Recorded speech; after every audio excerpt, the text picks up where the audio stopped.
Well, that's Ned Reynolds. You heard his voice. You're familiar with him. I'm Joe Weston. I am the unfamiliar voice on this, but I guess I've been doing this long enough that we could say that people are starting to know me that listen to sports talk radio. Well, you've been doing this for, 3 or 4 years? Yeah. I bet one of the most asked questions is, who's that jackass you do that show with? No. Oh, yeah. That would be me. Yeah, no. And then That's a good segue. Josh Roberts is with us. No, Josh, no. Everybody knows you, loves you, so. I don't know about that. Here we are together talking about sports. We just before we went on the air, we were talking a little bit about our friend Art Haynes. How's he doing, Ned? Doing well. He's getting much. Let me hesitate by saying that. He is getting better, and that's the key. Now, how much better? Only the good Lord above knows what that's going to be. He's in rehab, and the rehab is here. It's in Springfield. That's good. And he loves visitors. He'll sit there and converse with you and carry on and laugh and make fun of the Cardinals because he's not a Cardinals fan. He's a Royals fan. But no, he harbors down deep a desire to do the Chiefs again this year and maybe the Bears home games this year. Nice. But again, that's remains to be seen. Well, all our thoughts are with Art. We always want him, always can't wait to hear his voice come back, and he's been on all our minds for since this has been going on. So, Art, if you're listening, which you're probably not, but we just want to say to you, we love you, and we can't wait to have you back. So let's start out by talking about the aforementioned Cardinals. How bad are the Cardinals this week? Well, there's a really good question, and the answer is rather bad. They are, they're about to play an hour from now against the Yankees. This is the conclusion of a 3-game series. And I speculated about 2 weeks ago that this is the weekend that the Cardinals would make some decision if they're going to make any. But I'm going to amend that now and wait till next week when they have the All-Star break. They're 14 games under 500, 14 games under, and 10 games out of first place in the National League Central. 10 games is not an insurmountable margin until you consider that there are 4 other teams in front of them. They are in last place, which means theoretically that you go on a long winning streak, but everybody else has to lose. And that's not likely to happen either. National League Central Division is not very good. The Cincinnati Reds are good. But they're very young. That's the problem. They're not proven. They've got, I think, 14 rookies on the team. These guys are really top-notch players. But they've never gone through this kind of a pressure cooker before. Pittsburgh has kind of come back to earth. Chicago Cubs, they're kind of mediocre. Milwaukee Brewers are probably the team that's going to hold on to win that division. I can promise you one thing, and that is the wild card teams in the National League will not come from the Central Division. There will be none. You have to win that division to get in the playoffs, and the Cardinals theoretically still could. But your question is, how bad are they? That requires extensive dialogue here because there are a number of things, like everything, that is going wrong with this team. I was kind of excited for this weekend because the Yankees were playing the Cardinals, and the Yankees need to get better. But I was disappointed that the Cardinals shelled them in the first game of that doubleheader yesterday. I think it was 11-4 was the final score, and Flaherty got right against the Yankees. But that's a good team to get right against. This is interesting, too, that Flaherty had the good outing, because Flaherty has not had good outings in the past and is considered to be, if the Cardinals are going to be doing any dealing and if they are going to be sellers right before the trade deadline comes up at the end of July, then his name is among those being sold. Interestingly enough, I don't think this is going to happen, but the name being most prominently mentioned now, other than Flaherty, is Goldschmidt. Really? And there are a number of teams that are in the market for Goldschmidt, Philadelphia being one of them, the Texas Rangers being one of them, and those teams could offer an awful lot of young wealth that the Cardinals do need. Do the Cardinals have a good farm system? Well, we see it down here with the Springfield Cardinals, and they're good. Do they have any great prospects? None that I can see. But at Memphis, they have some individuals up there. Jordan Walker's by far the best young talent who's come along in a number of years. What about the rest of them, though? What about your Arnados and your Goldschmidts and your Tommy Edmonds and your Paul DeYoung and people like this? Well, Arnado's not even in the lineup. He's injured, has a back problem of some sort. Goldschmidt has been good but not great. And the other guys, Tommy Edmonds plays a great center field. He is a very, very, very accomplished center fielder. Is he another Harrison Bader? Yeah, he hustles along the lines. I don't think he has Bader's bat, but Edmonds still a pretty good stick. And then you have Jordan Walker, who just had a 17-game hitting streak broken the other night, but that guy's dangerous every time he's up. But for some reason, this collection of athletes has not come on. They haven't blended into the proper mix that everybody thought they were going to, and therein lies, I think, probably the level of dialogue. Are these guys capable of doing that? Yeah, on paper. Games ain't played on paper. They're played on the field. And you're not going to, if you're not producing, you've got to do something. Why aren't they producing? What have the Cardinals done? We can get into this a little bit later on rather than occupy it now, but there are a number of circumstances that are focal point is the front office that have not really panned out at all.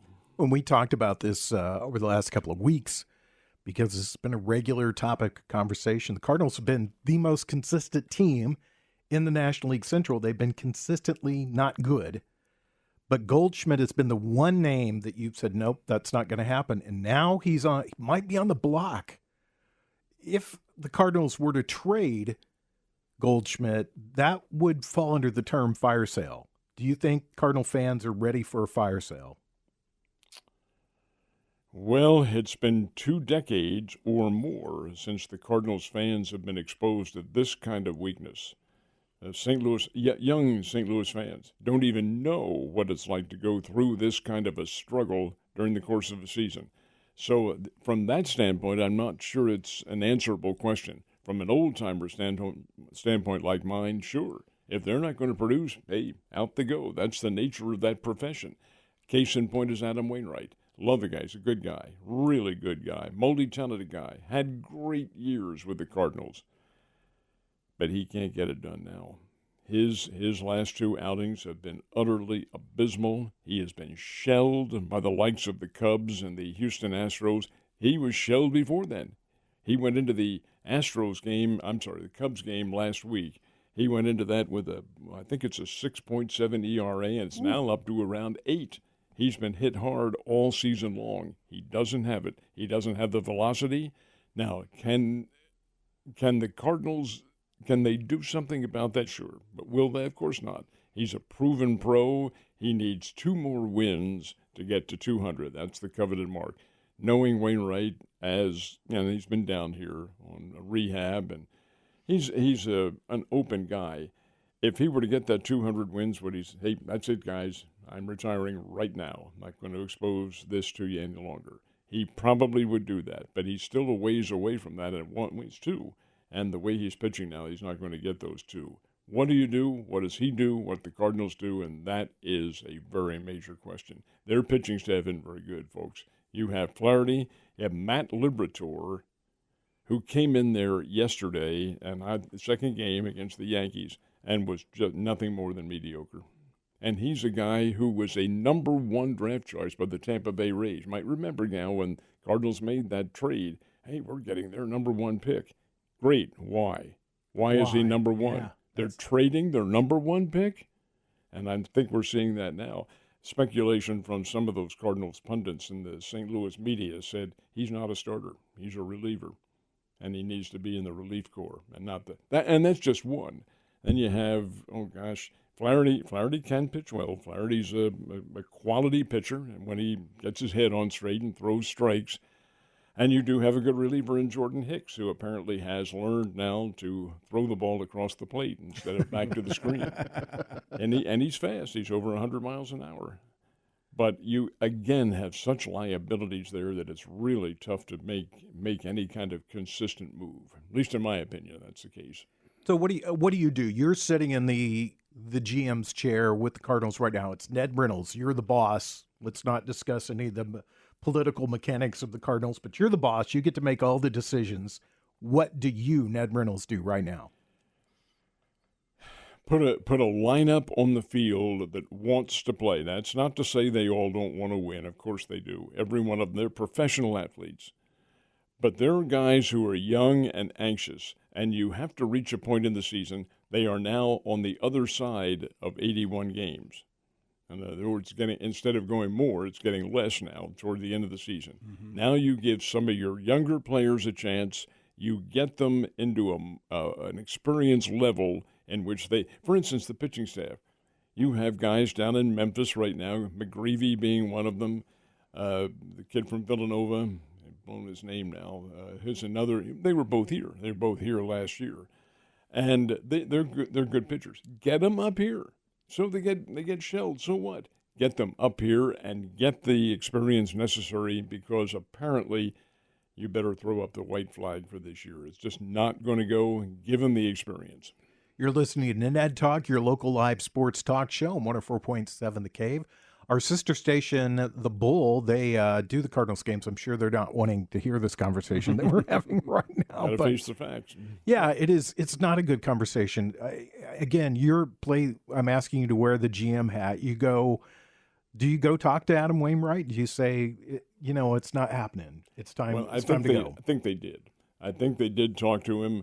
And Marmol, in after Wainwright's last outing against the Astros, when he got lit up for, 6 runs in the second inning, one of the reporters asked Marmol, what are you going to do? He said, he's still our man. He still can get it done. We're going to try to figure this out and to get it back on the right track. Well, hey, Mr. Marmol, I know we're the media, and I know we're considered by many to have lesser IQs than everyone else.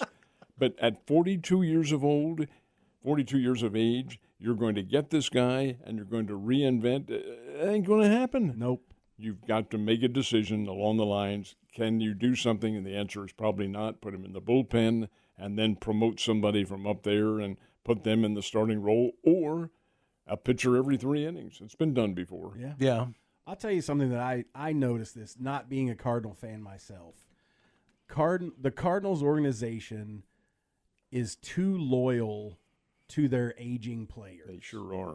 And I don't know if other Major League Baseball teams are that way. It doesn't seem that way. And maybe we just get it because we're inundated with Cardinal Nation. But they hold on to players. They keep players in the starting lineup just because of a loyalty issue.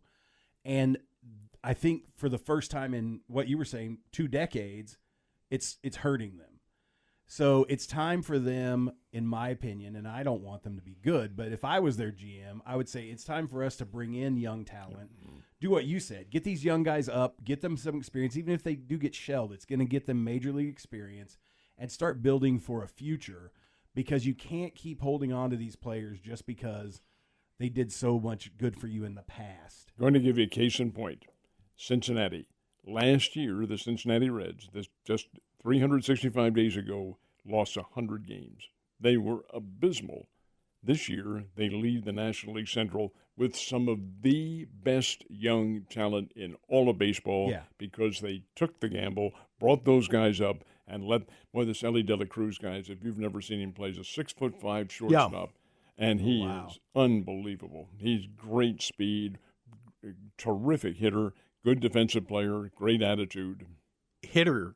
I saw him the other day in a game, and so many Major League Baseball players don't bend their knees anymore. They don't bend their knees when they're trying to hit. And you're a regular tennis player, and you know that part of tennis is you have to be at the level of the ball when you hit it. And that's why I don't hit it anymore. And I saw this kid, and he went down to a pitch that was a lower pitch, and he bent his knees, drove it into the outfield. Great hit. I was very impressed with the way that he plays. That's biology. Your legs are stronger than your arms. Correct. And so when you can incorporate your leg strength, you're going to drive the ball better. You're going to hit it harder. I mean, that should be hitting 101 in my opinion. Well, baseball players aren't the smartest. Smartest of the athletes in the they're all about Cabbage repetition of what they do, and that's something that, they get into a mode where they're like, I can hit the ball with just my upper body, and they don't ever get out of it. Well, you'd see freaks of nature. I mean, Albert Pujols was a freak of nature because there was his whole swing was really just a rotation on his hips and his arms. And there's so many people that, especially little kids around here when I was coaching, they're like, I'm going to swing this way. No, you can't. That's that guy. That's what that guy athletically can do. Right. That's a freak of nature. That is not something that everybody needs to be able to do. And I think some of the guys you're seeing right now, the guy in the plays for Miami, this kid that plays for Cincinnati, you start to see a change in baseball. And it's going to be slow, but you're going to start to see hitters again.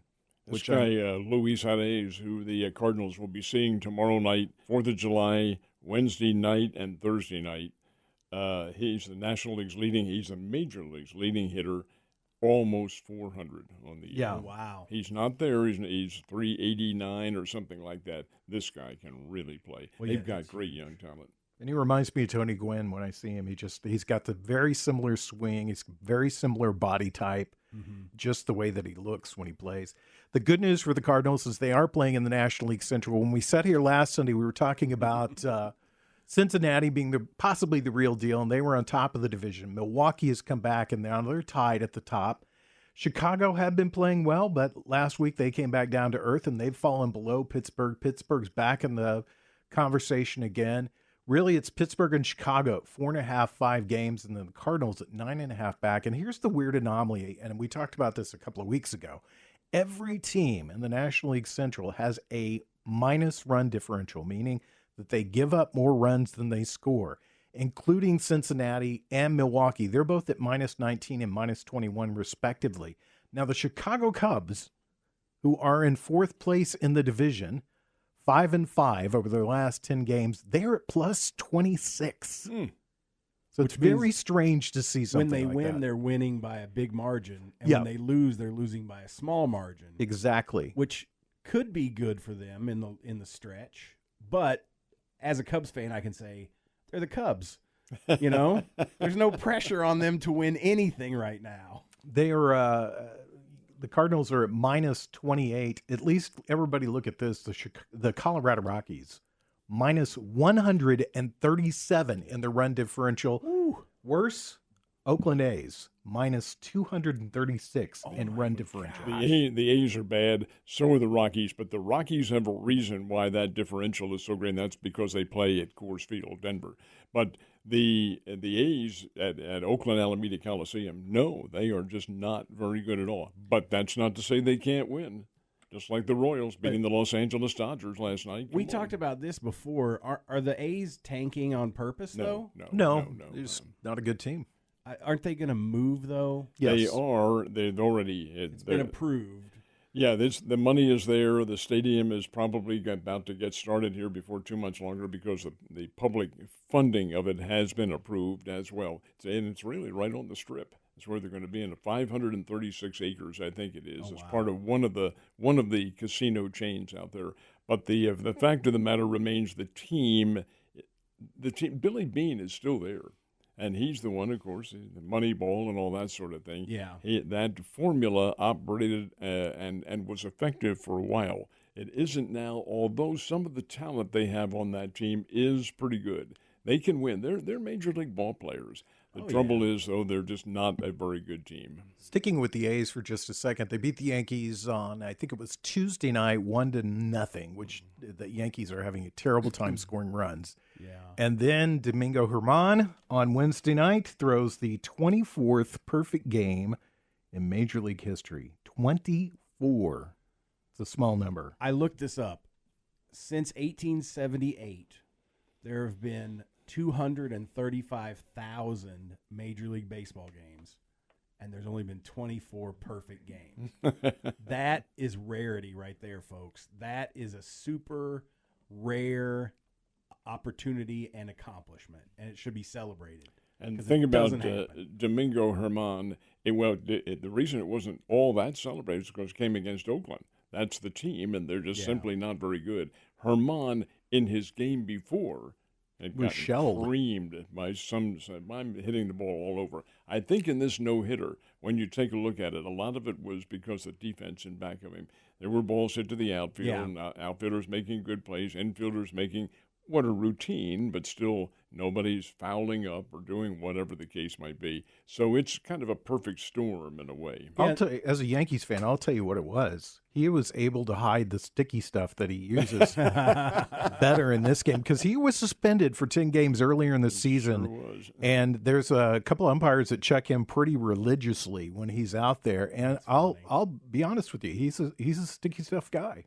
Yeah. He may be hiding it somewhere else, and for that game he was. Well, I'll say this, too. What you're saying, when you read about this, to accomplish a perfect game, it is more than just the pitcher because you can't have any walks, you can't have any hits, but also an error would ruin that perfect game as well. So the fielders have to do their job as well. So it is a team effort in that sense. It's an individual accomplishment ultimately because the pitcher is in charge of all of that. But it is pretty amazing when it all comes together and you get where the other team does absolutely nothing. And it's an accomplishment. It's really cool, I think. I remember the first one that I saw. It was on television. I was in the Navy when this happened. Philadelphia against the New York Mets. There's the key right there. 1964. Okay. Philadelphia had their magic run till the final 6 games of the season. Anyway, it was right in the middle of their magic run, and of all times for it to happen, Father's Day. Philadelphia played New York in the first game of the doubleheader, and Philadelphia's pitcher was Jim Bunning, Hall of Famer, former senator from Kentucky, who happened to be the father of 9 kids. Woo. And his wife. You know what he did in the offseason? his wife and several of the kids were there in Shea Stadium. That's where the Mets played back then. When this happened, he threw at the first perfect game in something like 50 years at that time. But it was against the Mets, who were horrendous back then. It's still hard to do. Yeah. You still have to beat a major league team, even if they are a double-A team. Yeah. You still have to do it. When we come back, we'll talk about the Golfs. We'll talk about golf and the Chiefs on 104.7 The Cave. You're listening to Ned Talk on 104.7 The Cave, part of the Kansas City Chiefs radio network. Back to Ned Talk on 104.7 The Cave, a proud member of the Kansas City Chiefs radio network. There was some Kansas City Chiefs news this week. Travis Kelce and Patrick Mahomes defeated Klay Thompson and Steph Curry in the match. Did you watch any of this? I did not know. I know how you feel about these. You're not a big fan of these put-together sporting events, but there was a lot of news, a lot of talk about it before it started. I was actually a little surprised because Steph Curry is a very good golfer. He's a good athlete, period. He's very, very good at what he does. You might remember that in his prime, Tiger Woods did a lot of those things too. He would, of course, great golfer, but he would have, you remember guys during the pandemic, not that many years ago, when he had a one-on-one match with somebody, or maybe it was a part of a trio of guys out there, all done for charity. Mm-hmm. And it's because all the other big matches had been canceled. Right. What do you think about this? Because if I'm not mistaken, this is kind of morphed. Originally, I think that you were right that it was Tiger Woods against Phil Mickelson was some of the first ones, and then it got to be 2 or 3 or 4 big golfers, and then it got to be big golfers with big celebrities playing. But this is the first time when it's just been athletes from other sports. How do you feel about that?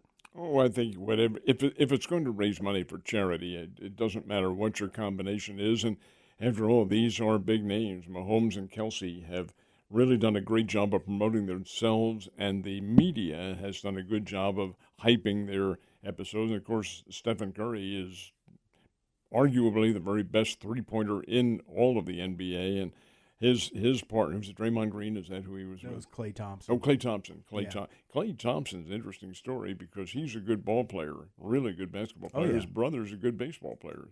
Was with the Dodgers system. So he comes from an athletic family. Mm-hmm. So that, if you're doing it for charity, that's great. That's what it's about. Interesting. I haven't seen the ratings on it. Did you get a chance to see those? If anybody watched it, were the ratings good? Have not seen what the ratings were, but I'm sure they were pretty good. Well, the Chiefs, it's been kind of quiet this week in their world. I haven't heard much news. They still haven't gotten to a contract yet with Chris Jones. Everybody's on vacation. This is vacation because their camp opens up on the 23rd. So the week before that, which will be 2 weeks from now, I guess, that they'll be sparking up into all sorts of things going on. I doubt very much that they come to a contract extension by the 23rd. My question is, does Jones show up? Now, keep in mind, he will show up eventually, and it may not be right for the start of the camp. The guy's been around. He doesn't need the drudgery of training camp, and this is the only team he can play for this year. He's under contract to them this year. And then, unless they get the extension, he becomes a free agent. Well, we'll see how things work out. They do need Chris Jones to be at the top of his game, and I did see the other day he'll play. He predicted that he will win the Defensive Player of the Year award. Well, that's a good. Well, mark to go he's for. playing for his salary. I did look this up. 773,000. That's not a great number. What was it on? What system? It was on 3 channels. It was on Headline News. It was on TNT and True TV. All right. The True TV is one of the old Turner. That has True TV has the NCAA National Tournament on at least the first 2 rounds. I think it is. What's the other one that they had? HLN. It's Headline News, I believe, is what it was. About that. I do not know that. TNT. Yeah, on TNT. TNT It's 773,000. That's not a good number. Well, no, when you're under 1 million, you have virtually nobody watching. But still, it got reported in the media, and that's the key. Yeah. So, what do you think? How we're not that far away from the beginning of the exhibition season. We looked it up. I think. What did I say? What did I tell August you? 13th. August 13th. That's the Chiefs. That's the first Chiefs. game is August 3rd. Their first game is August 3rd. That's what I said. Yeah. Oh, really? Wow. So we're really not that far away at all. That's the Hall of Fame game, and I think it's the Steelers and the Jets, I think, in Canton, Ohio. Yeah, Alec could tell us all about that. He's our resident Steelers fan. They say August the 3rd. It may be August the 5th, but it's right there in that first week of August, either way. What do you think about these guys that have been released, big name players who have been released who are still not under contract with anybody? When do you think that's going to materialize? Well, it in the next couple of weeks or in the next or first few weeks of training camp, because they can sign. Teams can pick up free agent. That's what they are, free agents. If they don't sign with somebody else, obviously they become that. But again, you have to figure into your salary cap. There's the big problem, the stumbling block for all of them. Do you fit within well, there's some teams that are. I think the Chicago Bears have a lot of room on their salary cap, and the Chiefs have virtually none. But again, of course, Kansas City doesn't really need all that much of a influx of new players in. But again, it's all based on money. One of the media stories I saw this week about the Chiefs was they were chosen as having the best roster in the NFL. I know as a guy that follows the Philadelphia Eagles, you might argue that. I would argue that. I like Philadelphia's roster, and Philadelphia has some very, very, very fine players. And I'm anxious to say, of course, NFL is based on your rate of attrition. It is a physical game. You're going to have a lot of injuries. That's why they have the injury rundown each week. But Philadelphia and Kansas City playing, I think it's November 5th, if I'm not mistaken, in Kansas City. Where are the teams at that point? Yeah, that'll be interesting. It's a Super Bowl rematch. I want to see what happens. Yeah, it should be. I mean, there's a distinct possibility we could see a Super Bowl rematch in the Super Bowl. Could be. It is possible.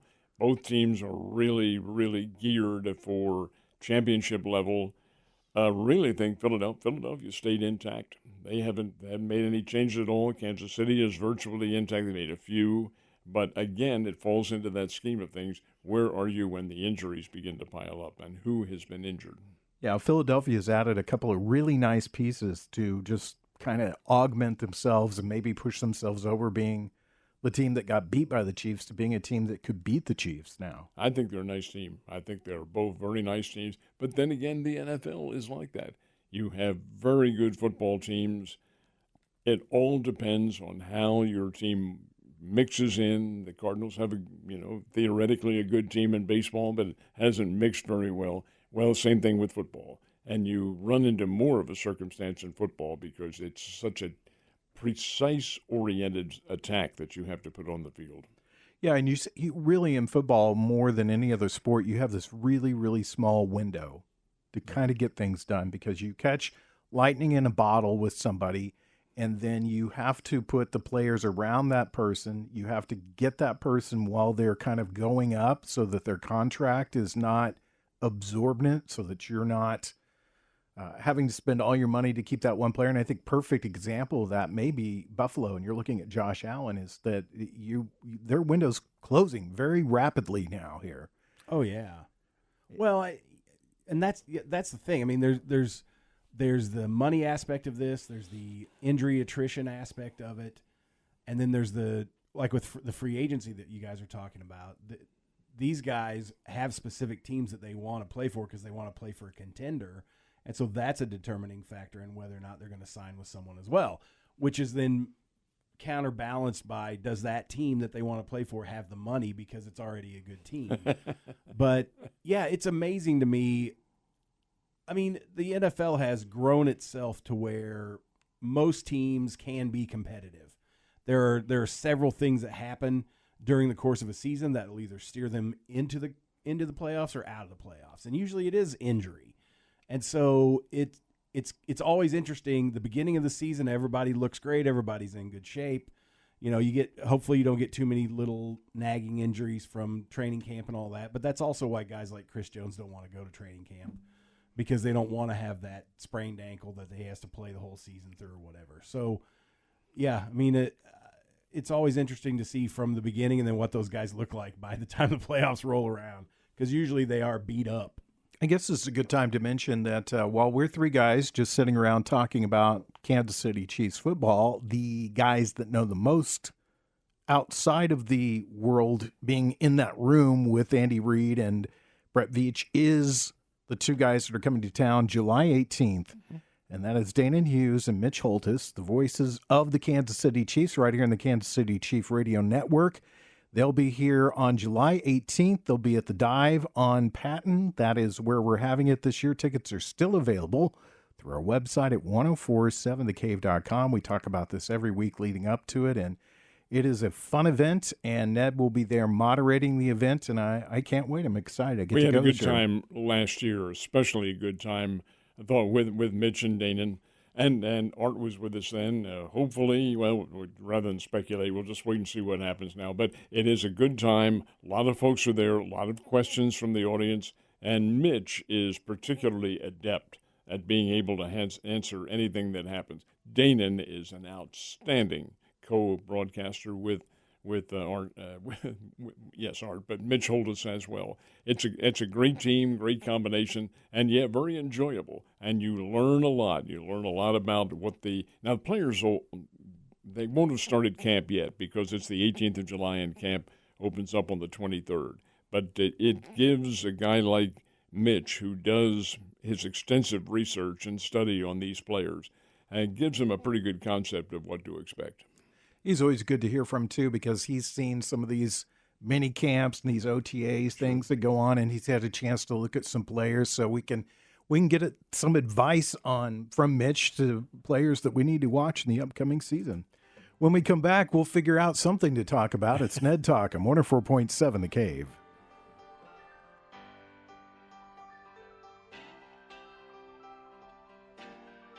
You're listening to Ned Talk on 104.7 The Cave, part of the Kansas City Chiefs Radio Network. Back to Ned Talk on 104.7 The Cave, a proud member of the Kansas City Chiefs Radio Network. We were just sitting here discussing what we should talk about. Ned said, well, we talked about the Cardinals earlier. Let's go back to that subject because since it looks like this season is not going to work out for the Cardinals, let's take a look at the future. What do you think? First of all, when we say it's not going to work out this year, I really feel like today's game is a very important one. The Cardinals are going up against Garrett Cole, who arguably is maybe the best pitcher in the American League. He is 8-1 going in there, and really, really a key. Probably be an all-star starter. But that's who the Cardinals face. Cardinals lineup supposedly has a lot of offensive measure to it, but it hasn't come to the fore at all. And the Yankees offense is invisible. They haven't produced anything. They did get 3 runs in the ninth inning last night to put the game away, 6-2 over the. They had to do a squeeze. To get a run yesterday. That's how desperate was one of them. They just can't hit. They're having trouble hitting the ball. They face their old Yankee teammate, Jordan Montgomery, this afternoon. I see this as really a pivotal game because of now I'm not being facetious, but a Cardinals win puts them 13 games under 500. A loss puts them 15 games under 500, going on the road before the All-Star break to Miami. Miami Marlins are the Cardinals' training camp partner. The Miami Marlins are really, really good. They're flying under the radar. They're, I think, 9 games over 500 at the moment, and if they're not in the lead in the National League East, they're pretty doggone close to it. Atlanta's in the lead, but where are the Marlins? Can you see on the standings there? They should be maybe 4 or 5 games back somewhere along the line. They are a playoff contender as a wild card team. Really a solid ball club. And that's who the Cardinals face in 4 games. And now what happens when they go in there? If the Cardinals are that far behind, what's it say on there? They're 8 back, but, they're playing probably the hottest team in baseball. They're in the division with the hottest team in baseball, and that's the Atlanta Braves. Are they second place? Yes, they are. They're 3 ahead of Philly. Okay, and that is 8 games back of Atlanta. Well, yep. Atlanta's pretty good. Miami is very good. 4-game series with Miami, and then a 3-game series with the Chicago White Sox, who have been one of the big mysteries in baseball this year. And those games are all on the road. How the Cardinals do, that's why I think maybe next weekend is a deciding point for St. Louis. What do they do? What kind of moves do they make, if they make any? Guys, I wonder how many of you or how many Cardinals fans are aware of the trades that the Cardinals made in the offseason. They promised a real big deal. Yeah. One.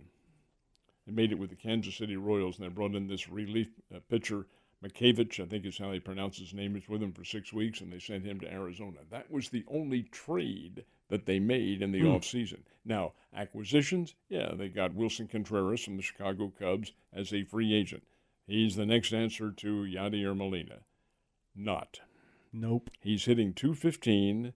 He has had a lot of defensive liabilities. He was the victim of a Jack Flaherty rant, and it got him early in the season removed from his catching position. Well, the public outcry was so bad the Cardinals had to relent on that, and then they put Contreras back in there again where he should be. But has he been the answer? That's another of the weaknesses they have on this ball club. This is not really a very good mix, guys. And it isn't so much the players. Players want to win. They want to be there. It is the surrounding group of all sports. I really feel like chemistry on the field and in the clubhouse is probably prevalent in baseball more than any other. And that is because you have to have that right mix in the lineups. And if you don't, I think you're seeing that with St. Louis. What is the right mix? Well, it's the pitchers who are being able to command whatever the circumstances are. It's your catcher who is able to control things. It's each player who is contributing his all in a chemistry atmosphere, in a proper mix. I don't see that with St. Louis at the moment. You talked about this a lot, about how they miss the leadership presence of Yadier Molina. Now, last couple of years, Yadi's not been the player that he was with the Cardinals, but he was a steadying force in the clubhouse, a steadying force when he was on the field. Same thing could be said about Albert Pujols. He's 2 aging guys who are at the end of their career, but they miss that presence in the clubhouse. I think it was, even in all honesty, Joe, it was more Pujols. Because you have to remember Yadier took about a month off with injuries, and he wasn't even there. He was in Puerto Rico. But Pujols was. And right there after, it was the All-Star break last year, when Pujols, who had at one point last year 2 home runs, decided, you know what, I can still play this game. I can carry this team. I'm going to do it. And he started swinging, ended up with 24 and 703 for his career. He decided to take that team, put them on his shoulders, and carry them all the way through. And he did. That leadership is gone. It is not there. I also think you're talking about 2 generational players. Albert Pujols there aren't many players like Albert Pujols in Major League Baseball history. Yeah. Yadier Molina, you're not going to find catchers that are as accomplished as him very often in Major League history. So both of those guys are gone. Those are huge gaps in this team, and no one has stepped up from what I've seen. The veteran players on the Cardinals are struggling, so they're not the guys that the younger guys are looking to because they're having their own problems. And so it is a mess there. And I feel like most Major League Baseball teams have the talent to win. So I agree with you, Ned. There's this chemistry that has to happen in baseball more than any other sport, and it's not happening with the Cardinals right now. And that's often what leads these teams to have such bad seasons. It's a couple of runs here, a couple of hits there, and suddenly it all just kind of snowballs. That's interesting you bring that up too, Josh, because Cardinals fans will say, wait a minute, we have Arenado and Goldschmidt on there. They're two leaders. I don't think they are. And why do I not think they are? Because neither one is originally a Cardinal. Yeah. They are guys who came in. Arenado from the Colorado Rockies, Goldschmidt from the Arizona Diamondbacks. They are not. And Molina and Pujols are.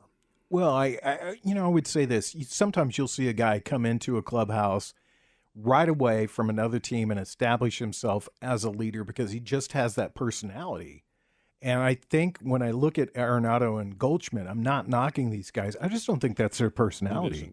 Right. I don't think they step up in the locker room and say, hey, we need to be doing this. You didn't hustle on that play. This is just one game. We can come back. We'll win tomorrow. All the things that a leader says in the clubhouse to the players that the players respond to more than a manager sometimes that the players don't make a connection with. And I think that's part of the problem here with the Cardinals, too. I won't disagree with that at all. I think that's a very good and valid point that you just brought up there. The individual to take over. Now, there are some who say, they've got players in there who talk it up. There's more to it than that. You've got to be a leader, just like in football. Mm-hmm. Your team captain, and in basketball, your team captain is the person who gets everybody together and gets them into a mental state where they want to win. Again, not implying that nobody wants to win. They do. They want to win desperately. Cardinals care.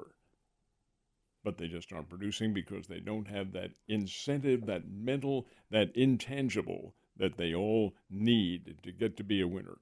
Not to say they're not going to win the second half of the season, but I just have some doubts. Who do you see being moved? Well, that's really difficult to answer, Joe, because you don't know what other teams are offering. If they do decide to become sellers, I would think Jack Flaherty would be one of them. That's who I would think would be one. Paul Goldschmidt, I just can't. It could happen. There are teams that want him. If the offer is good enough and the Cardinals don't feel like they're going to be able to make a challenge, that could happen. Were you surprised this week that the Royals already made a big move? I mean, they rolled a Chapman. Yeah, sure. And sent him over to a team, well, not in their division, but in the same league, the Texas Rangers. Were you surprised by that? No, not at all. Really? You knew Chapman was going to go. He's not a Royal. He's journeyman, has been around with the Yankees for so many years, and then, just a flamethrower with the Cincinnati Reds and the others. He can still get it done. He can still throw over 100 miles an hour, and that's what the Rangers need. He's one of those guys who needs that incentive to be with a champion to really make it go. Not that he doesn't try ordinarily, but when you're with a winning team, it makes a big difference. When we come back, we'll tell you what we're going to watch on TV this afternoon and wrap up Ned Talk, 104.7 The Cave.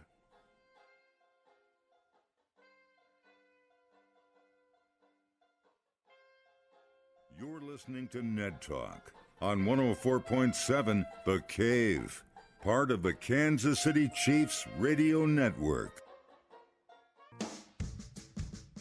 Back to Ned Talk on 104.7 The Cave, a proud member of the Kansas City Chiefs radio network.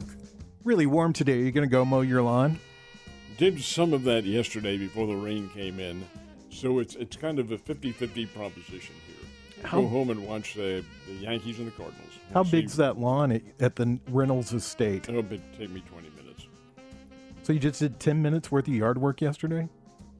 That's one half. So it's 20 minutes there and then 20 minutes for the back half. Okay. I see. Okay, let's get your prediction, though, for we usually do this for football, but let's do it for baseball today. I'm going to predict this. Cardinals, Yankees. Usually do well when they face omnipresent pitcher like a Garrett Cole, All-America, UCLA. The Yankees are facing Jordan Montgomery, who is one of their former pitchers and who has pitched well for the Cardinals. I think the Redbirds squeeze through with this one today. Really, Alec was hoping, he said, the Yankees could take the first two games of the series. Alec is our broadcast partner, by the way. He's at the game today, but he wanted to win today. Alec, I'm sorry. Garrett Cole dominates today. What do you think? What do you think, Josh? That's what I'm thinking too. I mean, Garrett Cole is a dominant pitcher, and this is a big stage rivalry. You know, there's a lot of history here, so I think Garrett Cole takes care of it. Are you going to go? You're going to watch the game this afternoon. What are you going to do when you go home? Unless it gets out of hand, and then I'll go out. I'm going to watch it. Yeah, I'm going to go maybe watch some Turner Classic Movie while it's still on. Oh, it got saved. It did? It did get saved? Yes, by Steven Spielberg, Martin Scorsese, and Paul Thomas Anderson. Really? They are the ones that stepped in and said, we'll control the content of this. Wow. So yeah, they stepped up. Turner Classic Movies, they show old movies. Yeah, they were about to shut it down. Oh, the organization was going to shut down. The channel was about to go away. The guy that I guess took over Warner or Discovery or whoever owns Warner, Zelensky or whatever his name is. Yeah. He was kind of relishing in this role of destroying this cultural icon because, you know, Turner Classic Movies kind of thing you can turn on and just always kind of find something to watch. Do you know what they put on every 4th of July? Every single 4th of July. It's the Lou Gehrig story, don't they? The Music Man. The Music Man? Nice, yeah. With Robert Preston, and that's a classic. Oh, yes. Absolutely. Yeah, Robert Preston. He's Spielberg, fantastic. Scorsese, and Paul Thomas Anderson stepped in and said, you're not letting this. This is too important. P.T. Anderson. So, yeah, he's good for them. A good name to add into that. He's kind of on he's sort of the Rushmore there of filmmaking these days. Well, guys, we got a couple of minutes. Usually we're going to wrap up the show. Any thoughts, anything you want to share on this 4th of July? I do pick the Cardinals to win today in a close game. Garrett Cole's a great pitcher, but you know the Cardinals have a history. Doesn't matter what St. Louis team you have, they have a history of going out and beating the ace. When you had Clayton Kershaw pitching for the Dodgers in the playoffs, he was unbeatable. Yet the Cardinals always beat him. Well, I'm going to bank on the Redbirds. That's not to say that this is going to be the fuse that's going to propel them into playoffs or anything like that, but I do think they win this one today. What's going to be very important is how they do against Miami and how they do against the Chicago White Sox, and then at the start of it's not the mathematical second half, but the rest of the season coming up, which will be into the 70s and 75 and 74 games remaining in the season. That isn't very many, guys, and it disappears pretty quickly. It's hard for me to believe 4th of July is Tuesday. I just can't wrap my brain around that yet. And I shopped for Halloween stuff yesterday. Of course you did. Of course I did. Do you guys explode a lot of fireworks? My nephew does. He goes out, spends way too much money on it, and I'll be honest with you. This year, I'm just really not in a fireworks mood. I've got to tell you. You live in town. Yeah, I do. I live in the middle of town, and knowing fully well, I'm trying to do my crossword puzzles last night. I thought it was in Vietnam. I mean, it was. I kept thinking that something was hitting the side of my house last night, and then I realized, oh no, it's fire. They're shooting fireworks off. It's the concussion of the fireworks. Josh, 30 seconds to talk about soccer. Oh man, Lionel Messi's playing for Miami now. The St. Louis team's going to play him soon. We'll see what happens. Yeah, well, that's all you got? That's all I need. The rest of it's in the off season right now. So, all right, you guys have a great 4th of July. Be safe, and we'll see you next Sunday for Ned Talk, your local live sports talk show. Thanks to Brian Tyndall, Mike the intern, Nick Fury, and Corbin Campbell. You want to listen to us as a podcast, you can do so. Just look for Ned Talk wherever you get your podcast at.